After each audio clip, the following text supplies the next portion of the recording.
반갑습니다. 김봉중입니다. 1803년에 이 3대 대통령 제퍼슨이 임기 시작한 지 2년도 되기 전에 이 루이지아나 영토를 보이죠?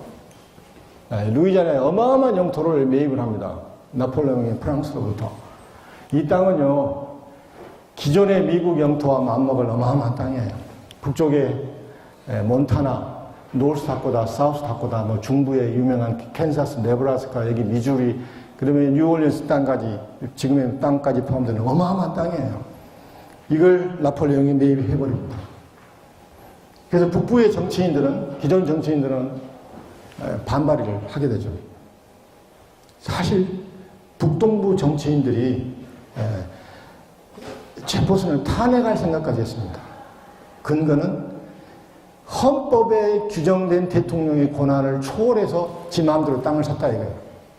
근데 제퍼슨이 설득하고 결국은 통과는 됐습니다만은, 그리고 이제 제퍼슨이 곧바로 이게 루이스와 클락을 보내서 이 서부 해안가, 지금의 오레곤 쪽에 탐사를 시작합니다.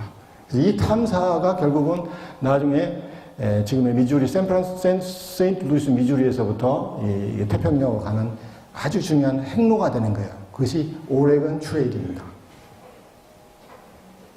사실 저도 이제 이쪽 부근에서 공부를 했기 때문에 아는데 미시시피 강 어마어마하게 큽니다. 대부분 국경이라는 것은 큰 강, 큰 산맥, 큰 대양이 이제 자연적인 국경이 되잖아요. 그래서 미국 사람들이 서부로 가다 미시시피에 살 대부분 사람들이 이게 마지노선인 줄 알았습니다. 미국 국경의 마지노선을 생각했던 거예요. 이제 서부 국경의 마지노선을 생각했는데, 제퍼슨이 미시시피 강 너머를 본 거예요. 그것뿐만 아닙니다. 이 탐사단을 보냈던 이유는 언젠가는 캘리포니아를 포함한 서부 지역도 미국의 땅이 될 것이라고 확신을 갖는 거예요. 이건 정말 놀라운 거예요.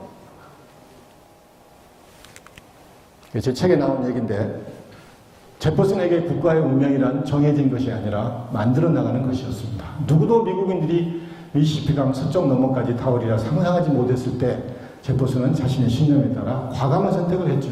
한 지도자의 신념과 선택이 국가의 운명에 얼마나 중요한 영향을 끼치는지 잘 보여주는 대목이라 하겠습니다. 제 책 이만큼 가까운 나라에 나온 서술입니다. 자, 그러다가 이제 1848년 그야말로 느닷없이 미국에게 진짜 잭팟이 터진 거예요. 금이 발견된 거예요. 샌프란시스코 인근에.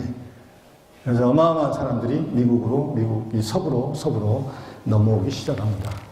그래서 조금 과장을 하면은 하룻밤 자고 나면은 서부에 이런 마을이 생기는 거예요. 정말 폭발적으로 몇 년 사이에 서부가 사람들로 채워지게 됩니다. 그래서 이제 이 서부는 우리 이제 영문과 선생님도 계시고 그러는데, 제가 이제 문학적이나 언어학적 해석이 아니고 역사적인 해석입니다. 서부로 가면 사실 미국 언어가 탄생한 거예요. 영어는 영어지 미국식 브리티시 영어가 있고 미국식 영어가 있느냐 여러분 생각할 수 있지만 조금 차이는 있어요. 가장 큰 차이가 뭡니까? 브리티시 영어는 강한 T 사운드가 있어요. 미국의 서부 영어, 지금의 미국 영어는 T 사운드가 서부로 이주하면서 T 사운드가 희석되든지 희미해지든지 없어지는 거예요. 이게 미국식 영어입니다. 무슨 말인지 알겠습니까? 한번 예를 좀 예를 들어요.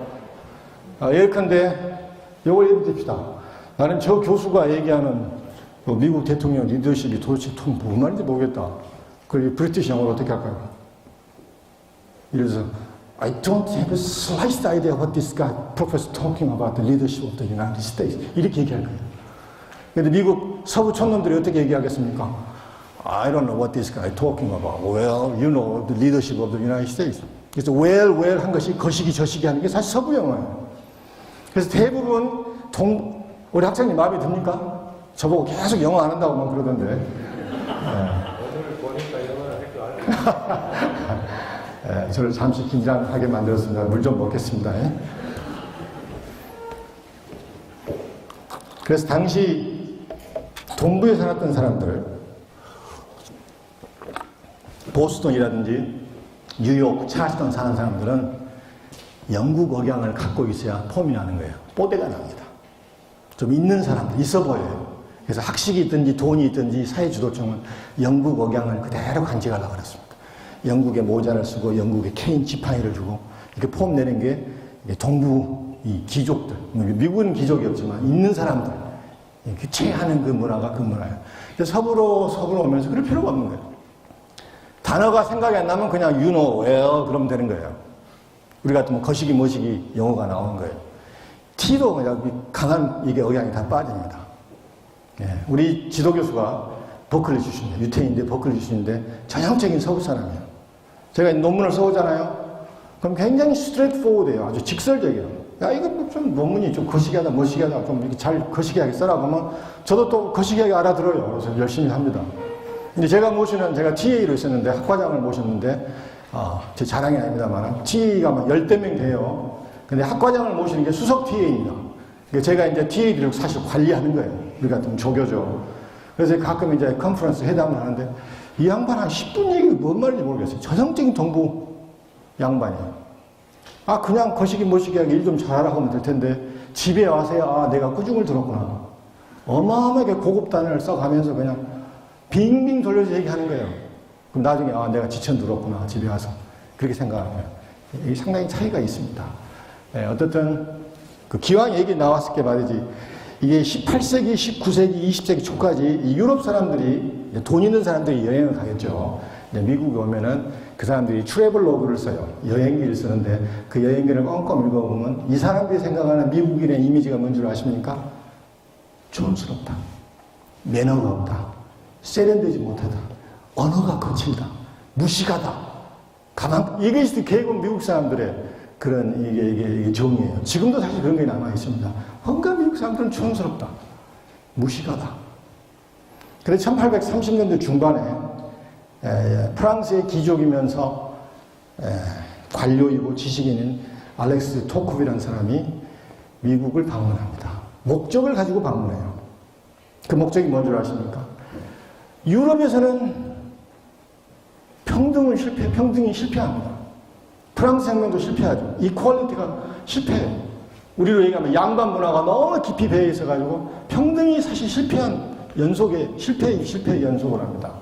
그래서 이 양반이 왜 미국에서는 평등이 성공했다고 하나 내 눈으로 봐야 되겠다.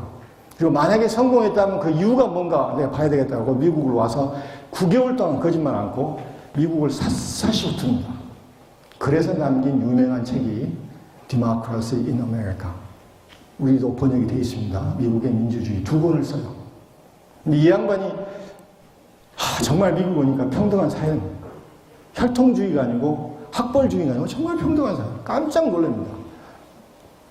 근데 이 사람이 왜 미국이 이게 평등한 사회가 됐는가? 유럽에 대비해서 그 이유를 몇 가지를 드는데 그 중에 하나가 서부예요. 프론티어. 서부가 있기 때문에 가능하다고 하는 거죠. 토코빌리 시대의 서부는 지금의 극서부는 아닙니다. 되게 위스콘신, 미시간, 오하이오, 일리노이 그쪽이 그 당시에는 이제 프론티어였죠. 그 다음에 더 중요한 얘기가 뭔지 아십니까? 미국이 평등을 구현한 가장 중요한 정서적인 베이스가 intellectual equality라고 해요. 지적인 평등이라고 얘기합니다. 학벌이 미국에서는 중요한 게 아니에요. 타이틀이 중요한 게 아닙니다. 저는 그 대목을 읽고 너무 놀랐어요. 저도 미국 생활하면서 이 사람들이 갖고 있는 이 평등의식, 이 지적 평등이 대단히 중요하다고 생각해서 내가 한국에 돌아가면 내가 이 부분에 대해 책을 써야 되겠다 했더니 이 양반이 150년 써버린 거예요. 그러나 이 여러 가지 책에서는 비슷하게 계속 제가 강조를 합니다. 정말 미국 사람들 학벌 위주가 아니에요. 어떻게 그럴 수가 있을까?